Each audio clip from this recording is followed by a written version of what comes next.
Cool kids. Well, hello, cool kids. Welcome to the neighborhood. We've got Finn. Finn is our special friend for the day. Oh, wow. Cool kids, I just want to say, boys are always boys. Girls are always girls. A boy can never be a girl.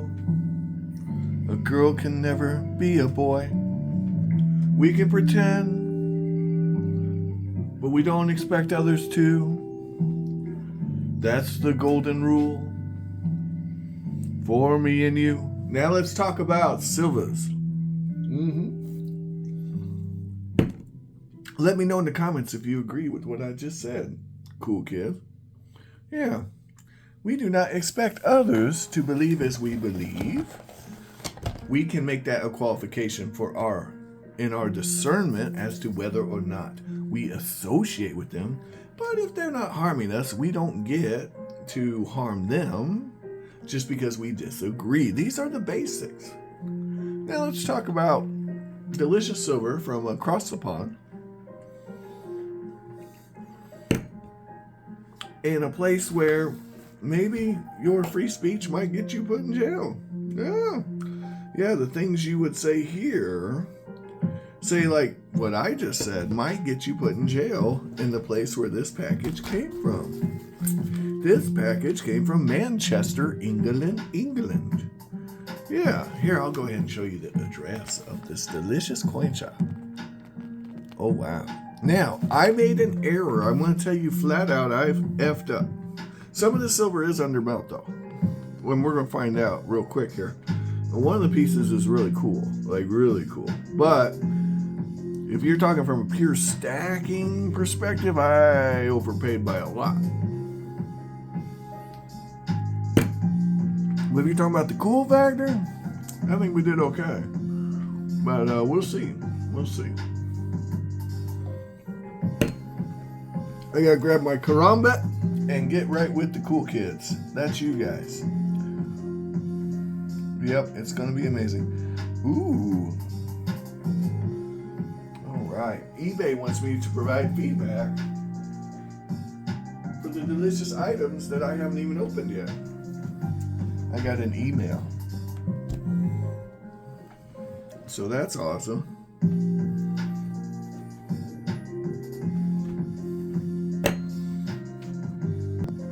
All right, cool kids. Let's get this puppy open. I already know I don't have flips small enough for these coins. And that irritates me. Oh, I got a dispute with eBay about the taxes on these coins. That's what really killed this purchase for me, was they charged me $23 in tax for this package. And I don't know if they know this, but there is no effing tax in my state, so I don't know.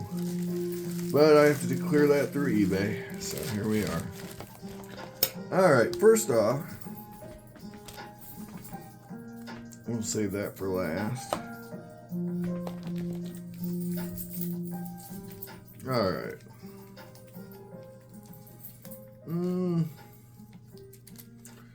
Yeah. So I got some sterling silver, and I got some 835 silver, and I paid way too much. This is going to be just over melt, but this is going to be way over melt. But this is going to be, feels like right at melt, and I'm going to actually check that. This is a really cool piece. So this is a jeton from France from the 19th century. And yeah, the other one I have is much heavier than this. I'm gonna guess this is about half an ounce, a little less than half an ounce of silver. Whereas the other one I have is like 3/4 of an ounce. So this is like a half of what that is. Maybe a little more than half. But it's like a baby jeton. But I got it for, honestly, it was, the catalog on these is like $50, $60, and I got it for 14, so I'm okay with that. Anyway, I don't even know if I want to go through this lot. I'm going to be getting depressed, I think. So what I messed up on was I was looking at a bunch of Australian coins, and for some reason my brain wasn't working, and I was sniping, and the Australian coins, I thought it was a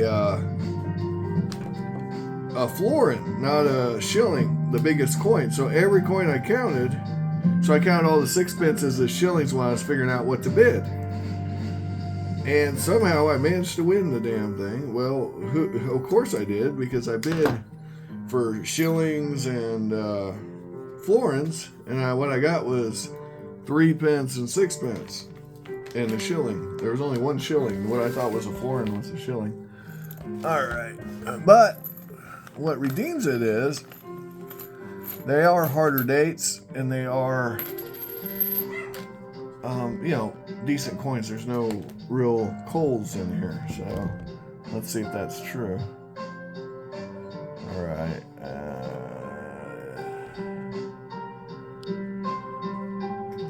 So there is Old Eddie, 1910. Probably very fine to find. Another 1910.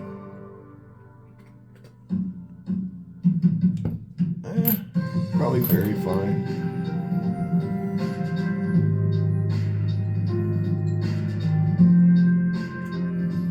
$19.18. Decent shape. Maybe even an extra fine on that one. Who knows? Probably a very fine though.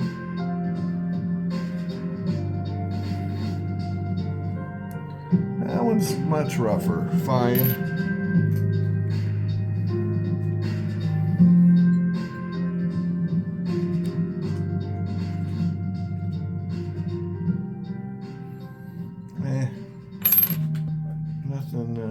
Nothing's really tripping my trigger here. Yeah, these are well circulated coins, but not completely, This one's well worn, much more worn than those. There we go, another 1910. Now this one has a lot less wear, I can tell, than that one we just saw anyway. But it's still, fine coin. Nothing, yeah. Alright. That was pretty worn.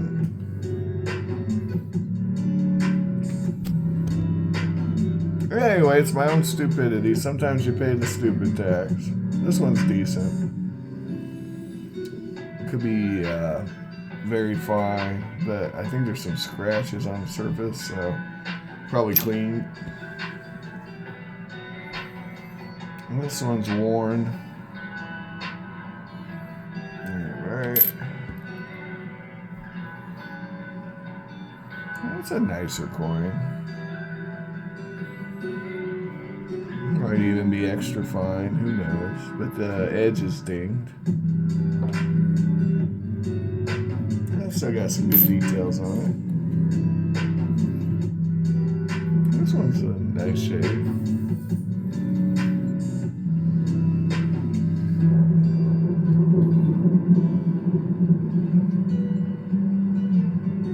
That was pretty good. I'm not sending any of these off to get graded. Yeah, that one's actually pretty decent.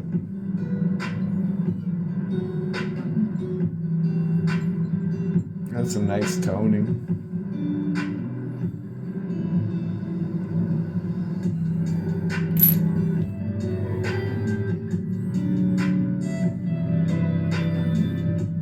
Anyway, I ended up paying, with the tax and everything, think this lot was like $80. Ooh, that one's in good shape. Until I flip it over, yeah. Of course. I mean, it's still in good shape. Yeah, it's probably an extra fine, legit coin, but this one's not.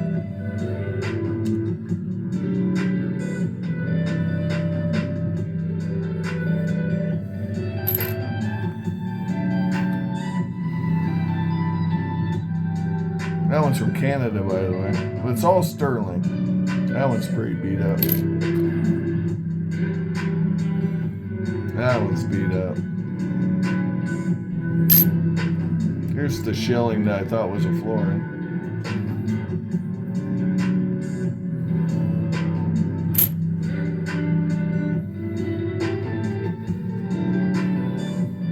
Now, keep in mind this came from England, so that was in decent shape. I think 35 is the good year for 3 pences. So I thought all the 6 pences were shillings. Oops, I should pay better attention. So I thought I got that lot under melt when in fact I got it well above melt. This one was a few bucks over melt. Even with the shipping. The tax really killed me though. After all that, yeah, they $26 tax.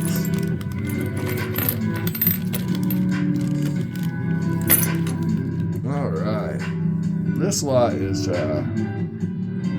much more promising though. We got a florin. Or not florin, franc. It's got some francs. Ooh. Luster. A lustery. 61. Ooh. Too bad it's not an 18 something.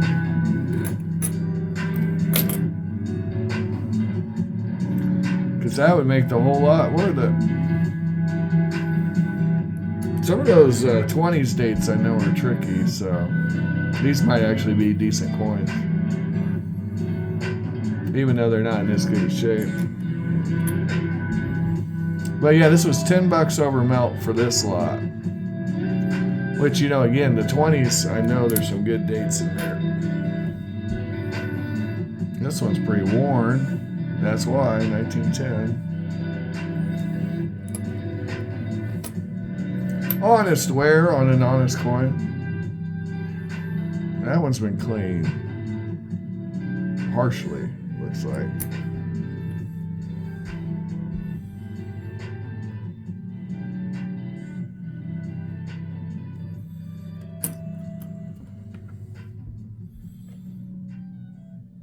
Now, keep in mind, melt's way up, too. So, I was just trying to get more lots to split that shipping. Because they combine shipping. So, you know, $10 here isn't that bad. That's in decent shape for 55. You know, I expect the coins from the 60s to be pretty good.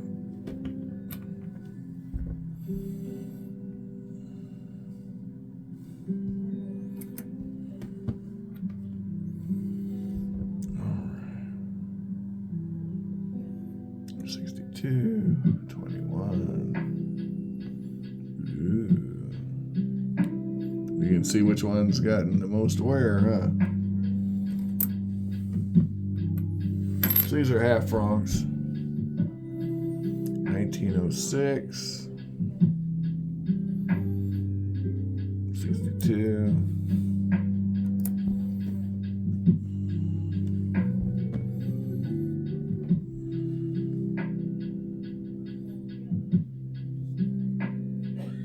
$21, $59, and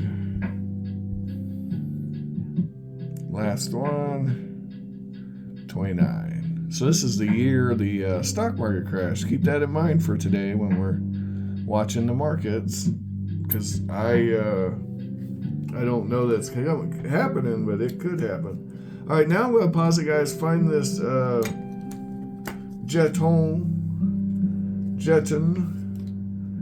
These are bank tokens is what these are. And what happens is, and it happens in a lot of countries, especially in the 19th century and the 18th century, but especially in the 19th century, I can think of several historical examples of this. The banks run out of coinage, and so the government doesn't make enough coinage, so they start making these tokens. In France, they call them jetons. And yeah, they got pretty creative with them. Here you might have heard of the old, what they call them, the no sense, what they call those? It was back in the 1840s. Gosh, my brain's not working today. Anyway, let me get this looked up. Hard time tokens, and then in England I think they were condor tokens. Yeah, condor tokens were the English ones. So hard time tokens, condor tokens, and a lot of banks made a lot of different tokens. A lot of businesses made tokens too. All right, so the item is silver. It is a token, and they cost about $60, like I said. I've seen several listings for them. When were they made? Where were they made? Well, they're made in France.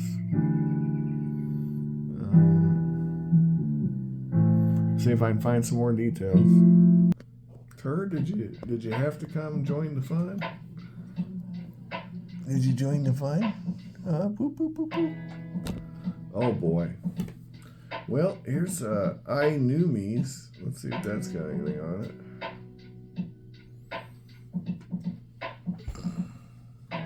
Anyway, it looks like it's 13 grams of silver, so yeah, I got it for about melt.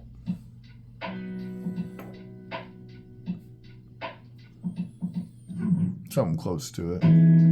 This is 12.1 grams, so I'm going to measure it and see exactly how many grams it is real quick. Because I've seen two different measurements for these things, and they are bank tokens, so probably depends on when they were made. This one weighs 11.82, which is closer to the 12.1. So we paid a little over melt for that jeton, but not a lot. And like I said, I haven't seen one go for under $30. And it is definitely a cool numismatic piece. Let's really zoom in. So yeah, this wasn't my best purchase. Coming from England, they charged, but this was my best purchase of the bunch. The Swiss stuff wasn't bad. The Australian was kind of rough. But there's some good dates in that Australian. Don't let me fool you. Just wasn't anything in exceptional condition to really warrant the cost for me. But that's just me. Somebody's probably got their gray sheet out and they're saying, you did fine. Well, some people argue this, and it's not a bad argument. If you were in an actual auction, right, and you won that auction, you probably got something close to a fair price. That is an argument I've heard. And I think that assumes everyone in the competition was competent, whereas I would have never bid as much as I did if I hadn't made the mistake I made. So, in my eyes, I overbid, but that doesn't mean that I necessarily overbid. It just means that for me, that's a bit steep. I've heard people say many times in the comments, you got that too cheap. So there might be something to that. I'm not going to cry over it. Have an amazing day, guys. Thanks for watching. I hope you find all the collectibles of your dreams while you're awake. If you can't find them, don't blame me. I'm trying to show them to you. Like, share, and subscribe, all that jive, and say bye to the turd. Reign of Terror.